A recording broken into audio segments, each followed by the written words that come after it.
안녕하세요. 오늘 분석해볼 기업은 대주전자재료입니다. 이 기업은 전자제품에 필수적으로 사용되는 전자부품용 소재를 종합적으로 개발, 제조, 양산할 수 있는 전자재료 전문 기업입니다. 자, 월봉으로 차트 보시면 과거에는 큰 변화 없었고요. 2017년도부터 우상향하기 시작했습니다. 그러니까 이때까지만 해도 장기 투자하기 굉장히 좋은 기업이었고 성장 잘하고 있는 기업이었습니다. 하지만 최근에는 상황이 좀 바뀌었죠. 그래서 지금은 이제 장기 투자하시면 안 되는 기업이 됐고, 그 이유는 조금 이따 차차 말씀드리도록 하겠습니다. 자, 다시 일봉으로 돌아와서 최근에 이제 박스권 움직임 좀 가져가다가 최근에 급등이 한번 나왔었죠. 그래서 제가 영상을 이때 한번 찍었었어요. 전고점 찍었을 때 요날 4월 7일날 이제 영상 찍었었고, 여러분들한테 이제 지금은 나오셔야 된다, 이제 차익 매물 나온다 말씀드렸고, 다음날 좀 올랐다가 다다음날 바로 빠졌죠. 그래서 혹시라도 이때 좀 들어가신 분들 없길 바라겠고요. 급등할 때 제가 절대 들어가지 말라고 항상 강조 드렸죠. 어쨌든 다시 한번 원점까지 돌아왔었어요. 그리고 최근에 다시 한번 좀 출발하고 있는 그림이 되고 있습니다. 오늘도 급등이 좀 나와주면서 이제 107,000원에 위치해 있는데, 이제 우리가 계속해서 다시 한번 좀 이렇게 가파르게 상승할 수 있는 여력이 있을지, 그래서 추세적으로 다시 한번 올라갈지 분석을 통해서 알아보도록 하겠고요. 일단 지금은 수익이 잘 나고 계신 분들도 계실 테고, 이때 잘못 들어가서 물리신 분들도 일부 계실 것으로 판단이 되는 구간입니다. 그래서 이제 여러분들 각자 평단에 따라 어떻게 대응해야 될지 투자 전략까지 함께 알아보도록 하겠습니다. 자, 이어서 수급상황입니다. 이제 한 달 기준으로 개인과 외국인이 샀고요. 죄송해요. 개인과 기관이 샀고요. 외국인이 팔았습니다. 자, 하지만 최근에 이제 개인과 외국인의 스탠스가 좀 바뀌었어요. 오히려 개인이 지금은 팔고 있고, 외국인은 차츰 좀 들어오고 있습니다. 오늘 좀 세게 들어왔죠. 이렇게 보시면 되겠고요. 이어서 공매도 비중 보시면요, 공매도 비중이 살짝 있긴 합니다. 그래서 다시 조금 안정세를 찾고는 있는데, 어쨌든 공매도 비중이 두 자릿수를 굉장히 좀 자주자주 들어오고 있고, 이제 과거에도 이제 조금씩 틀 때는 있었습니다. 하지만 최근에 좀 더 공매도 비중이 올라온 것은 우리가 확연히 확인할 수가 있습니다. 자, 그리고 이제 대차장고 보시면요, 어쨌든 3개월 전하고 비교했을 때는 큰 차이는 없어요. 150만대에서 등락을 좀 반복을 하고 있고, 최근엔 다시 한번 좀 올라가고 있어요. 계속해서 증가세 보이고 있죠. 이런 점은 조금 부담이 있지 않나 보여집니다. 그래서 우려할 정도는 아니지만 공매도 비중은 좀 있다, 참고하셔야 되겠고.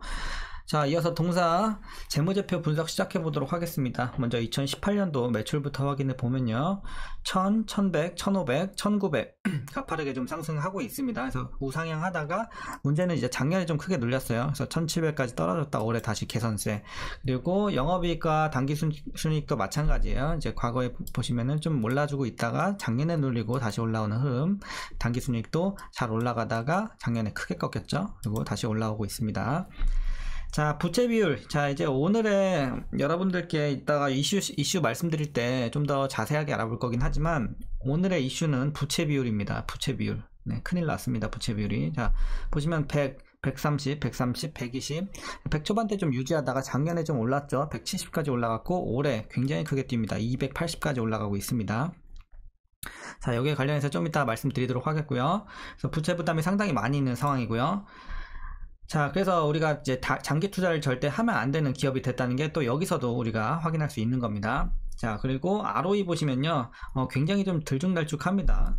0, 마이너스 1, 6, 21, 막 좋을 때는, 재작년에 아까 확실히 실적도 가장 좋았잖아요. 수익성 이때 굉장히 좋았고, 작년에 많이 눌리면서 다시 0.8까지 내려갔다가 올해 개선은 되지만 거의 4 정도. 그래서 굉장히 좀 올해도 수익성은 좀 부진할 것으로 보여집니다. 자, 그리고 이제 동사 배당금 보시면요, 100원 기대가 되고 있습니다. 과거에도 한 100원 정도씩 했네요. 어쨌든 100원이면 현재 종가 기준으로 계산해 봤을 때 0.1%가 채 안 됩니다. 그냥 없다고 보시면 될 것 같고요, 배당. 자, 그래서 이제 이어서 마지막으로 올해 추정 PER은 318.07배, PBR은 10.84배 나오고 있습니다. 그리고 현재 주가 밸류 상황은 좀 비싸요. 지금은 좀 고평가 구간까지 올라온 상황이기 때문에 비싼 구간으로 보시면 되겠습니다.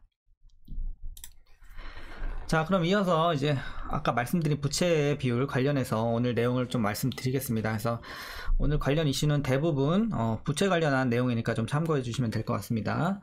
자, 일단은 먼저 작년 매출은 좀 많이 감소를 했어요. 그래서 아까 보셨다시피 많이 눌렸고, 매출, 영업이익 둘 다 굉장히 좀 감소를 했습니다. 이제 그 배경에는 다들 아시겠지만 전방 IT 시장이 좀 수요가 침체하면서 침체가 되면서 동사도 같이 한번 좀 부진한 흐름을 보여줬습니다. 근데 문제는 이제 1분기까지 좀 많이 눌렸어요. 이때까지 좀 영향이 있었고, 1분기에도 보시면 이제 전도성 페이스트 매출은 전년 동기 대비해서 28억 원 감소했고, 전사 영업이익은 1억 7,500만 원에 그쳤습니다. 그래서 어쨌든 전년 대비해서 1분기도 상당히 많이 눌렸다, 이렇게 보시면 되겠고요.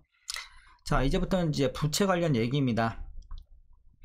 자, 대주전자재료 올해 1분기 유동비율은 62.9%까지 하락을 했습니다. 그러니까 재작년까지만 해도 144%대였는데 이제 지난해 말에 65%대까지 좀 떨어졌습니다. 굉장히 많이 떨어졌고 이제 계속해서 좀 악화가 되고 있는 현재 흐름의 상황이 되겠습니다.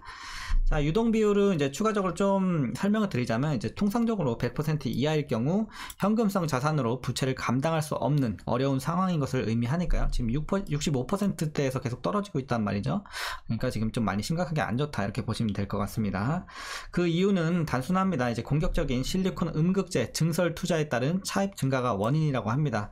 그러니까 음극재 쪽이 지금 메리트가 있고, 특히 북미 시장 관련해서 뭐 향후 10년간 굉장히 좀 주목해 봐야 된다, 뭐 이런 얘기가 나오고 있고, 그리고 굉장히 좀 이 기술이 어렵기 때문에 이제 다른 이제 업체들이 좀 진입하기 좀 힘든 이런 장벽이 좀 있다, 이런 얘기가 있습니다. 그래서 어쨌든 여러 가지 시장 선점 효과라든지 이런 메리트들이 있기 때문에 지금 좀 무리를 해서라도 이렇게 증설을 막 하는 거예요. 그래서 지금 이렇게 유동 비율이 낮아졌다고 보시면 되겠고, 자, 조금 더 설명을 해드리면 이제 회사는 기술적 자신감을 토대로 시장 선점을 위해서 투자를 멈출 수 없다는 입장을 내놓고 있습니다. 그래서 단기적으로 봤을 때는 금융 비용이 좀 늘어나고 있고, 차입 만기 연장 옵션과 자본시장을 통해서 이제 조달까지 고려를 하고 있는 현재 상황이 되겠습니다. 그래서 참고하시면 되겠고요.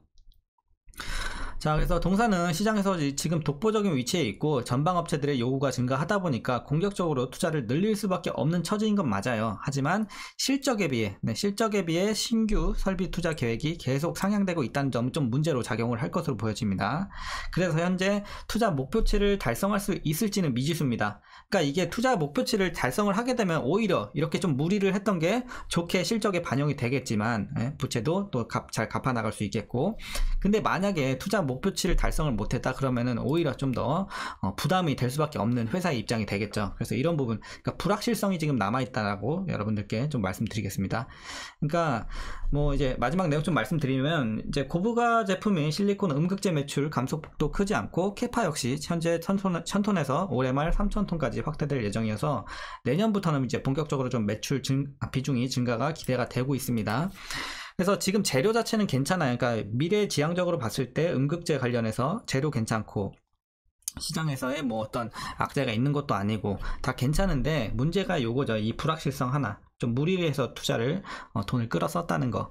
요게 조금 이제 변수로 남아있을 수는 있겠습니다. 그래서 올해 부채 비율 상당히 많이 높아졌다는 거 참고하시면 되겠고요. 자, 이슈 여기서 마무리 하겠고, 여러분들 마지막으로 투자 전략 말씀드리면서 영상 마치도록 하겠습니다. 자, 일단 먼저 신규 진입에 있어서는 저는 반대 의견 드리도록 하겠습니다. 일단은 지금은 고평가 구간에 진입을 했고 과매수 구간 진입하기 직전의 상황입니다. 그렇기 때문에 지금 들어가기에 메리트 있는 자리는 아닙니다. 그래서 보유자분들만 대응하시면 되겠고요. 자, 그리고 이제 보유자분들은 먼저 지금 수익이 잘 나고 계신 분들 대응을 어떻게 하시냐면요, 일단 먼저 목표가 많이는 못 드려요. 지금 상황에서 많이는 못 드려요. 물론 장기적으로 보면 좀 더 올려 드릴 수는 있겠지만, 일단은 자, 지금은 좀 보수적으로 볼 수밖에 없다. 11만 6천원 여기까지만 좀 보세요. 11만 6천원 요 정도 되겠네요. 11만 6천원 요 정도까지만 추가적으로 보시고, 지금은 비중 줄이셔야 돼요. 지금 한 70%는 좀 익절하시고, 더 보실 분들은 한 30%, 20에서 30 이렇게 좀 소액 비중으로만 여기까지 도전해 보시면 좋을 것 같습니다. 그래서 일단은 불확실성에 있어서도 여러분들이 이제 부담이 좀 있고, 부채 부담이 지금 있기 때문에 여러분들이 웬만하면 장기로 가져가지 마시고, 지금 이렇게 좀 짧게 대응하시는 게 맞지 않나 이렇게 판단하고 있습니다. 자, 그래서 일단은 뭐 제가 이번에도 맞출 줄은 모르겠지만 저는 이렇게 보고 있으니까 여러분들 일단 익절해 나가시면서 비중 많이 좀 줄여주시고, 여기까지만 무리하지 마시고 보시는 게 좋아 보입니다. 자, 이렇게 좀 말씀드리겠고, 아까 말씀드렸다시피 물론 어떤 실적 관련해서 또 굉장히 좀 좋게 작용을 한다, 이번 증설이. 그렇게 되면 다시 한번 또 크게 급등할 수 있는, 이렇게 좀 급등할 수 있는 가능성 충분히 있기 때문에 좋아는 보이지만 지금으로서는 일단 불확실성이 크기 때문에 좀 보수적으로 이렇게 말씀드렸다는 거 참고하시면 되겠습니다. 자, 이제 마지막으로 여러분들 위에서 물리신 분들 어떻게 대응하시냐면요. 뭐 항상 말씀드리잖아요. 꼭대기에서는 무조건 들어가지 마시고, 웬만하면 들어가지 마시고 무조건 손절가 잡고 들어가셔야 됩니다. 그래서 여기서 물리신 분들은 문제가 있는 거예요, 투자에. 이렇게 보시면 되겠고, 어쨌든 물렸잖아요. 물리신 분들 일단 평단 관리 여기서 못 해주셨다면은, 여기서 해주셨으면 금방 나오는데 요 밑에까지 떨어졌을 때 물을 안 타셨다, 그래서 위에서 그냥 갖고만 계셨다 하시는 분들은 약간의 손해를 보시더라도 차후에 이제 주가가 좀 올라왔을 때, 뭐 12만원 근처까지 좀 올라왔을 때 여러분들이 좀 손해를 보시더라도 손절을 하시는 게 맞지 않나. 안 그렇게 되면은 좀 장기전이 될 수가 있어요. 그렇게 되면 돈이 많이 묶이기 때문에 그렇게 추천드리진 않습니다. 막 굉장히 막 장기로 끌고 가는 거는. 네. 이렇게 좀 정리하겠고요. 오늘 영상도 조금이나마 좀 도움이 되셨다면 구독과 좋아요도 한 번씩 부탁드리도록 하겠습니다. 자, 한 주간 고생들 많으셨고요. 이제 푸근한 주말 다들 보내시면 좋겠습니다. 자, 오늘도 고생 많으셨고 시청해주셔서 감사합니다.